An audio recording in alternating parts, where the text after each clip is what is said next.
Now, as I mentioned in the last video, pretty much all websites are composed of these 12 columns, and you can see this for yourself by going to a website like this example here of the age, taking a screenshot and then seeing if you can trace what grid they are using. Where are the columns? Where are the rows where there is a difference between the columns? So if you have a look here, we've taken the age website from a while ago and we've overlaid it with lines that show the rows and the columns. And then if we take the underlying image away, you're left with this basic wireframe. Now this is very basic. We're not showing every single element on there. You can show a bit more detail. So here I've got a couple of examples of wireframes. Now the important thing to note with wireframes is that they are monochromatic. You don't go chucking in beautiful colors. You don't go testing your color palette. You don't have images there. They're deliberately low fidelity, lo-fi. The reason is because we want to see the structure. We want to see where the components are put and perhaps test the usability. So can you see where buttons are? Do you have a link to this? Do you have a link to that?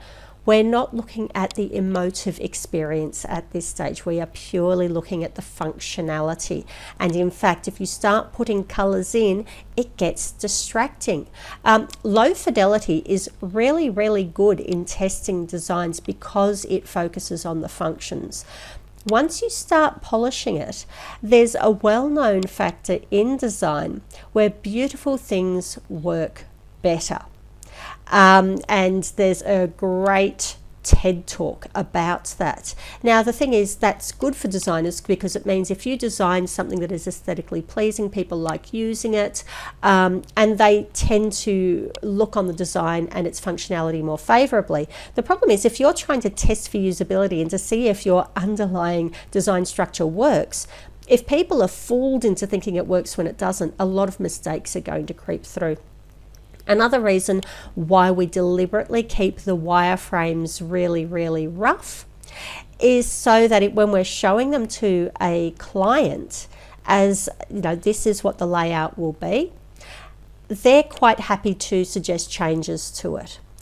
If it looks polished and finished, they think hours and hours of work have gone into it, and so they're less likely to suggest changes because they don't want to pay you for hours and hours more work, or because they're nice people and they don't want to hassle you with unnecessary changes. Whereas if it's really, really rough, they're quite happy to do that. And in fact, roughness is such a feature of wireframes that most wireframing programs have a sketch function built in. The previous version of Axia actually had this built into it, where you could change all of your renders from having beautiful crisp straight lines to having these really rough lines that looked like they were hand-drawn. And the examples I have shown of the wireframes found online, they are using those kind of prototyping tools, and so it does give an even rougher quality than you would normally have on a computer.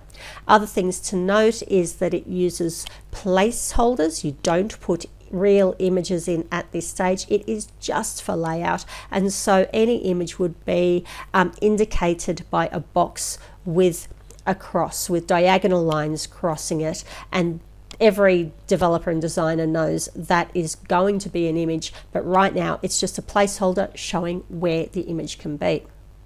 So please go to Canvas next week and have a look at what tasks you need to do to create your own wireframes.